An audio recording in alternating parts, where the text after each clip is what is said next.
మా latest videos కోసం మా ఛానల్ని సబ్స్క్రైబ్ చేసి గంట సింబల్ని యాక్టివేట్ చేసుకోండి. బ్రహ్మంగారి కాలజ్ఞానం ప్రకారం 2026లో ఖచ్చితంగా జరిగే కొన్ని సంఘటనలు ఇవే. ఆ భయంకరమైన సంఘటనలు ఏమిటో తెలిస్తే ఆశ్చర్యపోతారు.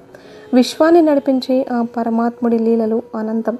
కలియుగంలో అధర్మం పెరిగిపోయి మానవత్వం మంటగలిచిపోతున్నప్పుడు ధర్మాన్ని నిలబెట్టడానికి రాబోయే విపత్తుల నుండి ప్రజలను హెచ్చరించడానికి ఎందరో మహానుభావులు, యోగులు, సిద్ధ పురుషులు ఈ పుణ్యభూమిలో జన్మించారు. అలాంటి వారిలో అగ్రగణులు అరచేతిలో రేఖలు స్పష్టంగా చూసి తన కాలజ్ఞానంతో ప్రపంచాన్ని నివ్వెరపరిచిన త్రికాల జ్ఞాని శ్రీ పోతులూరి వీరబ్రహ్మేంద్ర స్వామి. ఆయన కేవలం ఒక సిద్ధ పురుషుడు మాత్రమే కాదు, మానసిక, సంస్కృత, కులమతాలకు అతీతంగా మానవులందరూ ఒక్కటేనని చాటి చెప్పిన మహనీయుడు. ఆయన మహిమలు, ఆయన చెప్పిన భవిష్యవాణి తరతరాలుగా తెలుగు ప్రజల నరాల్లో జీర్ణించుకుపోయాయి. బ్రహ్మంగారు రచించిన కాలజ్ఞానం ఒక గ్రంథం కాదు, అది రాబోయే తరాలకు ఒక హెచ్చరిక, ఒక దిక్సూచి. ఆయన తన దివ్య దృష్టితో భవిష్యత్తులో జరగబోయే వింతలను, విపత్తులను, రాజకీయ, సామాజిక మార్పులను తాళపత్ర గ్రంథాల్లో నిక్షిప్తం చేశారు. అందులో చెప్పిన ఎన్నో విషయాలు ఇప్పటికే నిజమయ్యాయి. విమానాలు, రైళ్లు, టెలిఫోన్లు, టెలివిజన్లు వంటి ఆధునిక ఆవిష్కరణల గురించి ఆయన 100 సంవత్సరాల క్రితమే ప్రస్తావించారు. గాంధీ మహాత్ముడి జననం, బ్రిటిష్ వారి పాలన, స్వతంత్రం రావడం వంటి చారిత్రక ఘట్టాలను కూడా ఆయన ముందే ఊహించి చెప్పారు. అందుకే బ్రహ్మంగారి కాలజ్ఞానం అంటే ప్రజలకు అపారమైన నమ్మకం, కాస్త భయం కూడా. అందులో చెప్పినవి జరుగుతాయా లేదా అన్న సందేహం కొందరిలో ఉన్న ఒక్కొక్కటిగా అవి నిజమవుతున్నప్పుడు మాత్రం అందరూ ఆశ్చర్యపోక తప్పదు. అయితే రాబోయే 2026 సంవత్సరంలో కూడా కొన్ని వింతైన మరియు భయంకరమైన సంఘటనలు జరుగుతాయని చెప్పేసి బ్రహ్మంగారు తన యొక్క కాలజ్ఞానంలో చెప్పారు. మరి ఇంతకీ ఈ 2026లో ఏమేమి వింతలు జరుగుతున్నాయి అనేది బ్రహ్మంగారు కాలజ్ఞానంలో చెప్పారు అనే విషయాలను ఇప్పుడు మనం చాలా క్లియర్గా ఈ వీడియోలో వివరంగా తెలుసుకుందాం. ఫ్రెండ్స్, ఫస్ట్ అయితే మీరు కామెంట్ బాక్స్లో జై శ్రీరామ్ అని కామెంట్ చేయడం మాత్రం అస్సలు మర్చిపోవద్దు. అలాగే వీడియోకి ఒక లైక్ కొట్టి మా ఛానల్ని కూడా సబ్స్క్రైబ్ చేసుకొని మాకు సపోర్ట్ చేయండి. ఇటీవల కాలంలో బ్రహ్మంగారి మఠానికి సంబంధించిన ఒక ముఖ్యమైన సంఘటన జరిగింది. ఆయన నివసించిన గృహం కూలిపోయింది. చాలామంది దీన్ని ఒక సాధారణ సంఘటనగా కొట్టిపారేసిన కాలజ్ఞానాన్ని విశ్వసించేవారు మాత్రం ఇది ఒక పెద్ద విపత్తుకు సంకేతము అని చెప్పి బలంగా నమ్ముతున్నారు. స్వయంగా బ్రహ్మంగారే తన కాలజ్ఞానంలో నా నివాస స్థానం శిథిలమైన పిదప వచ్చి సంవత్సరంలో లోకంలో పెను విపత్తులు సంభవిస్తాయి అని చెప్పారు. శ్రీ పోతులూరి వీరబ్రహ్మేంద్ర స్వామి ఇలా చెప్తున్నారు. నేను చెప్పే మాటలు వినండి ఒకసారి. కలిముందరి పాపం పండిన వేళ నా మాటలు నిజమయ్యే కాలం ఆసన్నమైంది. నేను చెప్పిన ఆనవాళ్ళు ఒక్కొక్కటిగా బయటపడుతున్నాయి. నేను నడయాడిన నేల, నేను నివసించిన నా ఇల్లు నేలమట్టమైంది. నా ఇల్లు కూలిన మరుసటి సంవత్సరం అనగా ఇంగ్లీష్ లెక్కల ప్రకారం 2026 అని పిలువబడే సంవత్సరంలో భరతఖండం పెనుగండం ఎదుర్కోబోతుంది. సాగరమాత ఉగ్ర రూపం దాల్చబోతోంది. భూదేవి భారాన్ని మొయ్యలేక కంపించబోతోంది. నేను కన్నా తెలుగు నేల కన్నీరు పెట్టే రోజులు రాబోతున్నాయి. నా ఇల్లు కూలిందని మీరు చింతించవద్దు. అది మట్టితో కట్టింది, కాలంతో పాటు కలిసిపోతుంది. కానీ ఆ సంఘటన రాబోయే ప్రళయానికి ఒక సంకేతము. నా ఇల్లు కూలిన ఆ మరుసటి ఏడాది మహాసముద్రం కట్టలు తెంచుకుంటుంది. తూర్పు తీరాన అలలు ఆకాశమంత ఎత్తుకు లేచి ఊళ్ళ మీదకు రాకాసులా విరుచుకుపడతాయి. పచ్చని పొలాలు, పట్టణాలు, పల్లెలు ఒక్క క్షణంలో ఉప్పు నీటిలో కలిసిపోతాయి. లక్షలాది జనం నీటి పాలవుతారు. పశుపక్షాతులు గల్లంతవుతాయి. కన్నవారిని బిడ్డలను కన్నవారు పోగొట్టుకొని రోధించే హృదయ విహారక దృశ్యాలు కనబడతాయి. తీర ప్రాంతాలు శవాల దిబ్బలుగా మారుతాయి. ఆ భయంకరమైన సునామీ ధాటికి భరతఖండం వణికిపోతుంది. ప్రభుత్వాలు ఏమీ చేయలేక చూస్తూ ఉంటాయి. సహాయం చేసే వారికి సహాయం అందుకునే పరిస్థితి వస్తుంది. నా మాట నమ్మని మూర్ఖులు ప్రకృతి ప్రకోపానికి బలైపోతారు. ఇది నేను చెప్తున్న మాట. ఇది మొదటి హెచ్చరిక. నా గృహం కూలడమే. ఆ 2026 సంవత్సరం మొదట్లోనే తెలుగు నేల కూలుతుంది. నేను పుట్టిన గడ్డ ఆంధ్రప్రదేశ్లో భూమి కంపించి ప్రజలను భయభ్రాంతులకు గురి చేస్తుంది. ఒక్కసారి కాదు, 2 సార్లు కాదు, లెక్క లేనన్ని సార్లు భూమి కంపిస్తుంది. పగటిపూట రాత్రిపూట అనే తేడా లేకుండా భూమి తనలో తాను ఘోషిస్తుంది.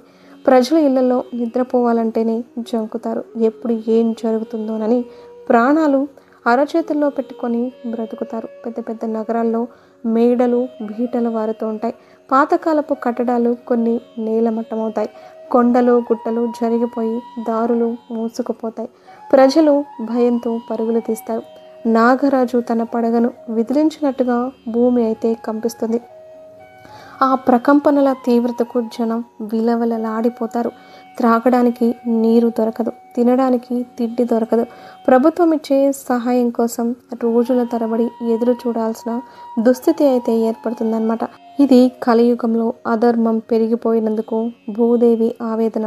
నా బిడ్డలారా, మీరు ధర్మాన్ని వీడితే భూమాత కూడా మిమ్మల్ని భరించలేదు. ఇది ప్రకృతికి సంబంధించిన విపత్తు కాదు, మనుషులు సృష్టించుకున్న విపత్తు. ఈ సంవత్సరంలో ప్రజలు దేవుడిలా కొలిచే ఒక గొప్ప నాయకుడి యొక్క నిజ స్వరూపం బయటపడుతుంది. ఆ నాయకుడిని ప్రజలు తమ గుండెల్లో పెట్టుకొని పూజిస్తారు. అతను తమ తలరాతను మారుస్తాడని, తమ కష్టాలను తీరుస్తాడని అపారమైన నమ్మకం పెట్టుకుంటారు. కానీ ఆ నమ్మకం అర్థంలా పగిలిపోతుంది. ఆ నాయకుడికి సంబంధించిన ఒక అతిపెద్ద రహస్యం, ఎవరూ ఊహించని ఒక చీకటి కోణం అగ్ని పర్వతంలా బద్దలై బయటికి వస్తుంది. అది దేశ రాజకీయాల్లో పెను తుఫాను సృష్టిస్తుంది. ప్రజలు తాము ఎంత మోసపోయామో గ్రహించి ఆ నాయకుడిని చీకొడతారు. వీధుల్లోనికి వచ్చి నిరసనలు తెలుపుతారు. అతని అనుచరులకి ముఖం చూపించలేని పరిస్థితి వస్తుంది. ఈ సంఘటనతో రాజకీయాలపై ప్రజలకు ఉన్న నమ్మకం పూర్తిగా సన్నగిల్లుతుంది. ఒకరిపై ఒకరు బురద జల్లుకుంటూ పదవుల కోసం ఎంత నీచానికైనా దిగజారుతారని ప్రజలు గ్రహిస్తారు. రాజులు రాజ్యాలు తలకిందులవుతుంటాయి. ఈ రాజకీయ దుమారం దేశాన్ని చాలా కాలం పాటు అస్థిరత్వంలోకి నెట్టుతుంది. ఒక నమ్మక ద్రోహం దేశ భవిష్యత్తునే నాశనం చేస్తుంది. ఇది మాత్రమే కాదు, ఈ సంవత్సరం ఇంకా ఎన్నో వింతలు విడ్డూరాలు జరుగుతూ ఉంటాయి. 2026లో ధాన్యం ధరలు ఆకాశాన్ని అంటి, బంగారం ధరలు పాతాళానికి పడిపోతాయి. జనం తినడానికి తిండి లేక అడవుల పాలవుతారు. రాజకీయాల్లో స్త్రీల ఆధిపత్యం పెరిగి వారి కారణంగా దేశంలో అశాంతి నెలకొంటుంది. మతాల మధ్య చిచ్చు చెలరేగుతుంది. ఒకరిపై ఒకరికి నమ్మకం నశించి సోదరుడే సోదరునికి శత్రువు అవుతాడు. గాలి నీరు ఆహారం అన్నీ విషతుల్యమవుతూ ఉంటాయి. గాలి సోకితే గండం, నీరు తాగితే నాశనం అన్నట్లుగా ఎన్నడూ చూడని వింతైన వ్యాధులు ప్రబలుతూ ఉంటాయి. వైద్యులకు కూడా అంతుపట్టని రోగాలు వచ్చి జనం పిట్టల్లా రాలిపోతూ ఉంటారు. ముఖ్యంగా కంఠసర్పం అనే ఒక వ్యాధి వచ్చి గొంతుని పట్టి పీడించి మాట్లాడే శక్తిని ఊపిరిని హరించేస్తుంది. దీనికి మందు ఉండదు. భార్యాభర్తల మధ్య సంబంధం బలహీనపడి వివాహేతర సంబంధాలు ఎక్కువ అవుతూ ఉంటాయి. దేవాలయాలు వ్యాపార కేంద్రాలుగా మారి పూజారులు ధన దాహంతో మంత్రాలను తప్పుగా ఉచ్చరిస్తారు. వారి ధ్యాస మంత్రాల మీద కాకుండా ధనం మీద మాత్రమే ఉంటుంది. గోవులు పాలు ఇవ్వడం మానేస్తాయి. కొన్ని దూడలు వింత రూపాలతో పుడతాయి. 2026 చివరిలో ఆకాశంలో 2 సూర్యులు ఒకేసారి కనపడుతూ ఉంటారు. పరాభవ నామ సంవత్సరంలో ఒక పిల్లి కడుపున కుక్క పుడుతుంది. 7 ఏళ్ల బాలిక గర్భం దాలుస్తుంది. నదులు వెనక్కి ప్రవహిస్తాయి. అకాల వర్షాలు, అంతుచుక్కని రోగాలు ప్రజలను పట్టి పీడిస్తూ ఉంటాయి. మనిషికి మధ్య ప్రేమ ఆప్యాయతలు నశించి కేవలం ధనం మీద మాత్రమే వ్యామోహం పెరుగుతుంది. గురువులను శిష్యులు, తల్లిదండ్రులను పిల్లలు గౌరవించరు. మానవ సంబంధాలు అంగడి సరుకులా మారిపోతూ ఉంటాయి. మంచివాడికి కాలం చెల్లదు, చెడ్డవారిది రాజ్యం అన్నట్టుగా ఉంటుంది. ధర్మం 4 పాదాల మీద నడవలేక కుంటుపడుతుంది. ఇన్ని ఘోరాలు జరుగుతున్నప్పుడు నా రాకకు నా కుమారుడైన వీరభోగ వసంతరాయల ఆగమనానికి స్పష్టమైన సంకేతాలు కనిపిస్తాయి. కంచి కామాక్షమ్మ వారి ముక్కు పుడక కాంతి విహీనమవుతుంది. అనగానపల్లెలోని నా మఠంలో నేను పూజించిన విగ్రహాలకు చెమటలు పడుతూ ఉంటాయి. ఆ సమయంలో తూర్పు దిక్కున ఒక మహాపురుషుడు నుదుటిన విభూతి రేఖలతో, చేతితో ఖడ్గంతో ధర్మ సంస్థాపన కోసం బయలుదేరుతాడు. అతనే నా అంశ, అతనే వీరభోగ వసంతరాయలు. అతను మొదట తన అనుచరులను సమీపించి అధర్మాన్ని, అన్యాయాన్ని ఎదిరిస్తాడు. అతని రాక ఈ కలికాలపు చీకటిని చీల్చే ఉదయ భానుని కిరణంలా ఉంటుంది. శ్రీ పోతులూరి వీరబ్రహ్మేంద్ర స్వామి ఇలా చెప్తూ ఉన్నారు. వినతి, నేను చెప్పేది భయపెట్టడానికి కాదు, మిమ్మల్ని మీరు మార్చుకోవడానికి. ఈ ఘోరాలన్నీ ప్రకృతి తనను తాను శుద్ధి చేసుకునే ప్రక్రియలో భాగమే. అధర్మపరులు, అన్యాయం చేసేవారు ఈ ప్రళయంలో నశించిపోతారు. ధర్మాన్ని, న్యాయాన్ని, మానవత్వాన్ని నమ్ముకున్న వారు మాత్రమే నిలబడుతూ ఉంటారు. వారు నా కుమారుని రాజ్యంలో ఒక నూతన స్వర్ణయుగంలోకి అడుగు పెడతారు. కాబట్టి కుల మత భేదాలు మరచి ఒకరికొకరు సహాయం చేసుకోండి. ప్రకృతిని గౌరవించండి. తల్లిదండ్రులను పూజించండి. భగవన్నామ స్మరణ విడవకండి. రాబోయేది గడ్డు కాలమే అయినా ధర్మం తప్పని వారికి నేను, నా కుమారుడు అండగా ఉంటాము. ఇదే నా అంతిమ హెచ్చరిక అని బ్రహ్మంగారు తన యొక్క కాలజ్ఞానంలో 2026 గురించి మానవాళిని హెచ్చరించారు. ఆయన చెప్పిన మాటలను గుడ్డిగా నమ్మడం, కొట్టి పారేయడం అన్నది విఘ్నతను మనకి వదిలేశారు. కానీ జరుగుతున్న పరిణామాలు చూస్తూ ఉంటే మాత్రం బ్రహ్మంగారి కాలజ్ఞానంలోని ప్రతి అక్షరం సత్యమే అనిపిస్తోంది. ఇక రాబోయే కాలం ఎలా ఉంటుందో ఆ భగవంతుడికే తెలియాలి. బ్రహ్మంగారు కర్నూలు జిల్లాలోని బనగానపల్లె మండలంలో గరిమిరెడ్డి అచ్చమ్మ ఇంటిలో పశువుల కాపరిగా ఉంటూ రవ్వలకొండలో కాలజ్ఞానం రాశారు. పూల చుట్టూ గీత గీసి రవ్వలకొండలో కాలజ్ఞాన రచన గావించారు బ్రహ్మంగారు. రవ్వలకొండ బనగానపల్లెకు 80 కిలోమీటర్ల దూరంలో ఒక కొండ పైన ఉంది. ఆ కొండ గృహాల్లో కూర్చుని బ్రహ్మంగారు కాలజ్ఞానం రాశారు. ఈ కొండలను బ్రహ్మంగారి కొండలని అందుకే పిలుస్తారు. ఈయన దేశాటన చేస్తూ కాలజ్ఞానం రాశారు. పశువుల కాపరిగా, వడ్రంగిగా కూడా బాధ్యతలను నిర్వర్తించారు. ఈయన భవిష్యత్తులో జరిగే అనేక సంఘటనల విషయాలను ముందుగానే దర్శించి వాటిని తాళపత్ర గ్రంథాలలో భద్రపరిచారు. ప్రస్తుతం జరుగుతున్న అనేక విషయాలు ఆయన కాలజ్ఞానంలో ఉన్నవే. అయినా ఒక తాటి చెట్టు ఆకులను తెచ్చుకొని కాలజ్ఞానం రాశారు. పోతులూరి వీరబ్రహ్మేంద్ర స్వామి వారు కాలజ్ఞానాన్ని ఒక్కసారి చెప్పలేదు, అనేక సందర్భాల్లో వేరువేరు వ్యక్తులకు తెలియజేశారు. అంతేకాకుండా చాలా భాగాన్ని ఒక పాత్రలో పెట్టి ఒక చోట పాతి పెట్టారు. ఆ తర్వాత దానిపైన చింత చెట్టు మొలచింది. ఆయన కాలజ్ఞానాన్ని ఎందుకు పాతి పెట్టారు, ఇలా ఎందుకు చేశారు అనే దానికి మాత్రం ఇప్పటి వరకు జవాబు దొరకలేదు. ఆ చింత చెట్టు ఒక చిన్న గది వెడల్పు మాత్రమే కలిగి ఉంటుంది. ఆ గ్రామంలో ఏమైనా వ్యాధులు, మరేమైనా ప్రమాదాలు జరిగే ముందు సూచనగా ఆ చెట్టుకు ఉన్న మొత్తం పూత ఒక రాత్రికే రాలిపోయి జరగబోయే అశుభాన్ని సూచిస్తుంది. అలాగే ఈ చెట్టు కాసిన చింతకాయల లోపల నల్లగా ఉండి తినడానికి పనికి రాకుండా ఉంటాయి. దాని నుండి ఎర్రని రక్తం వంటి ద్రావం కారి గడ్డ కట్టి కుంకుమలా ఉంటుందట. దాన్ని అక్కడి ప్రజలు వ్యాధులు, ప్రమాదాల నివారణ కోసం స్వీకరిస్తారు. బనగానపల్లిలో ఉన్న వృద్ధులందరూ ఆ చెట్టు గురించి చెప్పగలుగుతారు. ఆ చింత చెట్టుకు ఇప్పటికీ నిత్య దీపారాధన జరుగుతూనే ఉంటుంది. బ్రహ్మంగారు కాలజ్ఞానంలో రాసినవి ఒక్కొక్కటిగా జరుగుతూ రావడంతో బ్రహ్మంగారి కాలజ్ఞానం బాగా పాపులర్ అయింది. మనలో కొంతమంది బ్రహ్మంగారి కాలజ్ఞానం తప్పు అని చెప్పి ఆరోపణలు చేస్తూ ఉన్నారు. ఎవరి నమ్మకం వారిది. కానీ బ్రహ్మంగారు చెప్పినవి చాలా వరకు నిజమయ్యాయి. అవి ఇప్పుడు మనం మన కళ్ళతో మనమే చూస్తూ ఉన్నాం. ఇప్పుడు బ్రహ్మంగారు చెప్పిన వాటిల్లో ఆల్రెడీ జరిగిపోయిన వాటి గురించి ఒక్కసారి తెలుసుకుందాం. రికార్డుల ప్రకారం ఆయన 1608లో పుట్టారని ఉంది. ఆయన విశ్వ బ్రాహ్మణ కుటుంబంలో జన్మించారు. బ్రహ్మంగారు కాలజ్ఞానంలో ఎన్నో విషయాల గురించి చెప్పారు. మొత్తం 14,000 సంఘటనల గురించి బ్రహ్మంగారు తన యొక్క కాలజ్ఞానంలో ప్రస్తావించారు. వాటిలో ఇప్పటి వరకు కొన్ని నిజమయ్యాయి. ఒక అమ్మ 16 ఏళ్ళు రాజ్యమేలుతుంది అని చెప్పి బ్రహ్మంగారు కాలజ్ఞానంలో చెప్పారు. బ్రహ్మంగారు చెప్పినట్లే ఇందిరాగాంధీ గారు 15 సంవత్సరాలు భారతదేశాన్ని చాలా బలంగా పాలించారు. శ్వేతముఖులు భారతదేశాన్ని పాలిస్తారు అని చెప్పి బ్రహ్మంగారు చెప్పారు. ఆయన చెప్పినట్లుగానే తెల్లవాళ్ళు భారతదేశాన్ని చాలా సంవత్సరాలు పాలించారు. అంటే ఇది కూడా నిజమైంది. రాతి మీద బొమ్మలు గద్దెలెక్కుతాయి అని బ్రహ్మంగారు తన యొక్క కాలజ్ఞానంలో చెప్పారు. అంటే యాక్టర్లు రాజకీయాల్లోకి వస్తారని అర్థం. బ్రహ్మంగారు చెప్పినట్లుగానే ఎన్టీఆర్ గారు, జయలలిత, ఇప్పుడు పవన్ కళ్యాణ్, ఇలా చాలామంది రాజకీయాల్లోకి వచ్చారు. చాలామంది యాక్టర్లు, ముఖ్యమంత్రులు కూడా అయ్యారు. అలాగే శని గ్రహం మిథున రాశిలోకి వచ్చినప్పుడు మరణాలు సంభవిస్తాయి అని చెప్పి బ్రహ్మంగారు తన యొక్క కాలజ్ఞానంలో చెప్పారు.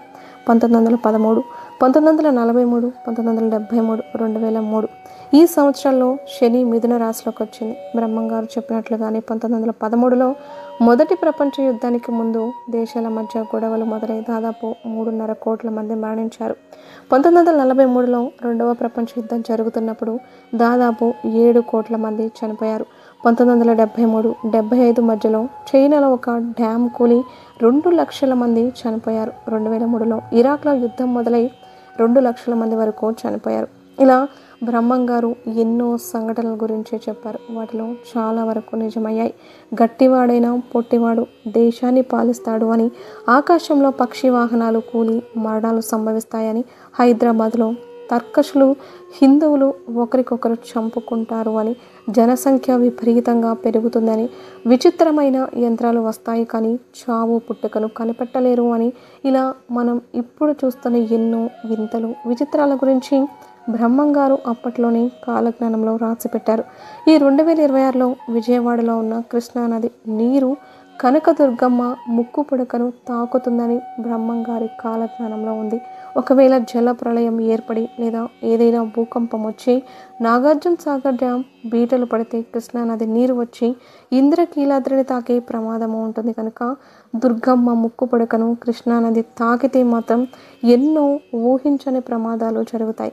ఏనుగులు పంది పిల్లల్ని కంటాయి, పందులు కోతుల్ని కంటాయి. పల్నాడులోని ఒక బ్రాహ్మణుడి ఇంటి దగ్గర ఉండే కాకరకాయ చెట్టుకి చింతకాయలు కాస్తాయని బ్రహ్మంగారు కాలజ్ఞానంలో చెప్పారు. ముందు ముందు ఈ జగమంతా అనాథ పిల్లలతో నిండిపోతుంది. చాలామంది ఆడవారి పిల్లల్ని కనేసి వారిని రోడ్డు మీద వదిలేస్తారు అని చెప్పి తన యొక్క కాలజ్ఞానంలో ఉంది. అంతేకాదు మక్కా మసీదులో నల్ల పంది పుడుతుంది. ఆ పంది వలన మహమ్మదీయుల మధ్య గొడవలు చెలరేగుతాయి. ఆ పందిని పట్టుకోవాలని ప్రయత్నించినప్పుడు అది విజయవాడ కృష్ణా నది దగ్గరకు వచ్చి మాయమవుతుంది అని బ్రహ్మంగారు తన యొక్క కాలజ్ఞానంలో చెప్పారు.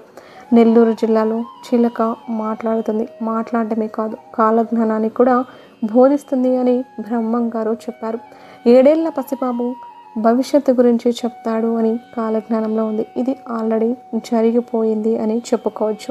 ఎందుకంటే 2020లో కరోనా వస్తుందని అభిజ్ఞ ఆనంద్ ఫ్యూచర్ని అంచనా వేసి చెప్పాడు. అంతేకాదు అభిజ్ఞ చెప్పిన ఎన్నో విషయాలు నిజమయ్యాయి. ఇది ఖచ్చితంగా అభిజ్ఞ గురించి అని మనం అర్థం చేసుకోవచ్చు. మద్యం కంటే కళ్ళు మంచివి అని చెప్పి ప్రజలు మద్యం తాగడం మానేస్తారు, కళ్ళు ఇష్టంగా తాగుతారు అని కాలజ్ఞానంలో ఉంది. ఋతువులన్నీ అస్తవ్యస్తంగా మారిపోతాయి. పంటల్లో చీడలు విపరీతంగా పెరిగిపోతాయి. అక్రమ సంబంధాలు పెట్టుకునే వారికి ఎలాంటి శిక్షలు ఉండవు. మేక మనిషిగా అవతారం ఎత్తుతుంది, మనుషుల మీద పెత్తనం చెలాయిస్తుంది అని కాలజ్ఞానంలో ఉంది. అంతేకాదు వావి వరసలు మర్చిపోయి కూతుళ్ళు కొడుకులు కన్న తల్లిదండ్రులను చంపుతారు. అలాగే తల్లిదండ్రులే పిల్లలను కడతేరుస్తారు. మానవ సంబంధాలు దెబ్బతింటాయి. ఒకరి భార్యను మరొకరు వశపరుచుకుంటూ ఉంటారు. స్త్రీ పురుషులు కామ పీడితులు అవుతూ ఉంటారు. అక్రమ సంబంధాలు పెట్టుకొని భార్య భర్తను, భర్త భార్యను చంపుకుంటారని తన యొక్క కాలజ్ఞానంలో రాశారు. అంతేకాదు కొన్ని ప్రాంతాలు జలమయమైతే అవుతాయి, మరికొన్ని ప్రాంతాలు కొత్తగా ఆవిర్భవిస్తాయి. అంతేకాదు దేవాలయాలపై దాడులు జరుగుతాయి. అలా దేవాలయాలు భక్తులు రాక శిథిలావస్థకు చేరుకుంటాయి. కొన్నేళ్లకు పూజారులు కూడా దేవాలయాలను వదిలేసి తమ వృత్తిని వదిలేసి వేరే వృత్తిలోనికి వెళ్ళిపోతారు. దేవుణ్ణి పూజించేవారు కరువవుతారు. ఆంధ్రప్రదేశ్లోని ఒక ఇనుప స్తంభానికి ఆకులు పువ్వులు పూస్తాయి. ఆ వింతను చూడడానికి ప్రజలు పోటెత్తుతారు అని బ్రహ్మంగారు చెప్పారు. ప్రజలు ఉన్న బలంగా ఉద్యోగాలు కోల్పోతారని, రోడ్డున పడిపోతారని తన యొక్క కాలజ్ఞానంలో ఉంది. స్త్రీ పురుషులు ప్రేమలు స్వేచ్ఛ అనే పేరుతో చేయకూడని పనులు ఎన్నో చేస్తారని బ్రహ్మంగారు చెప్పారు. ఈ విషయం గురించి మనం ప్రత్యేకంగా చెప్పుకోవాల్సిన అవసరం లేదు. రాబోయే రోజుల్లో శత్రువులు పెరిగిపోయి ఒకరిపైన ఒకరు చేతబడులు చేసుకుంటూ ఉంటారు. అతిగా తినడం అలాగే అతిగా నిద్రించడం వల్ల అనేక కొత్త రోగాలు ఏర్పడతాయి. సులభంగా డబ్బు సంపాదించారని దొంగ స్వాములు పెరిగిపోతారు. ప్రజలకు మాయమాటలు చెప్పి ధనాన్ని దోచుకుంటారు. రోజు రోజుకు ధర్మం నశించిపోయి అధర్మమే గెలుస్తుంది. దుర్మార్గులే రాజులుగా మారుతారు. మంచి ప్రవర్తన కలవారు అపనిందను ఎదుర్కొంటారు. దుర్మార్గులు అబద్ధాలను ప్రచారం చేసి నిజాలను కప్పిపుచ్చుకుంటారు. దాని వలన మంచివారు భయంకర కష్టాలను అనుభవిస్తారు అని చెప్పి బ్రహ్మంగారు చెప్పారు. అంతేకాదు గ్రామాలలో పట్టణాల్లో నెత్తుటి వాన కురుస్తుంది. ప్రజలు మన దేశ సాంప్రదాయాలను వదిలి ఇతర దేశాల సంప్రదాయాలను అనుసరిస్తారు. హత్యలకు, రేపులకు సినిమాలు ఇన్ఫర్మేషన్గా ఉంటాయి. అలాగే సోషల్ మీడియాలో ఫేమస్ అవ్వడానికి ఎంతైనా సరే తెగిస్తూ ఉంటారు. ఎన్ని నాటకాలైనా ఆడుతూ ఉంటారు. అంతేకాదు భవిష్యత్తులో ఇద్దరు మగవాళ్ళు అలాగే ఇద్దరు ఆడవాళ్ళు అంటే ఆడ మగ పెళ్లి చేసుకుంటారు అని, వారి కడుపున బిడ్డ జన్మిస్తుందని కూడా బ్రహ్మంగారు చెప్పారు. ఇప్పటి రోజుల్లో కూడా చాలా కంట్రీస్లో మనం చూస్తూనే ఉన్నాం. ఇలాంటి మ్యారేజెస్ అయితే లీగల్ అయిపోయాయి. మగవారు ఆడవారు పెళ్ళిళ్ళు చేసుకుంటూ ఉంటున్నారు. అంతేకాదు లింగ మార్పిడి చేసుకున్న వారికి కూడా పిల్లలు కూడా పుడతారు. ఇప్పుడు భారతదేశంలో కూడా మగ ఆడ పెళ్ళి చేసుకుంటూ ఉన్నారు. అంటే బ్రహ్మంగారు చెప్పిందే జరుగుతుందని అర్థం చేసుకోవచ్చు. వీడియో నచ్చితే లైక్ చేసి షేర్ చేసి ఛానల్ని సబ్స్క్రైబ్ చేసుకోండి. అలాగే ఓం నమః శివాయ అని ఒక చిన్న కామెంట్ చేయడం మాత్రం అస్సలు మర్చిపోవద్దు. ధన్యవాదాలు.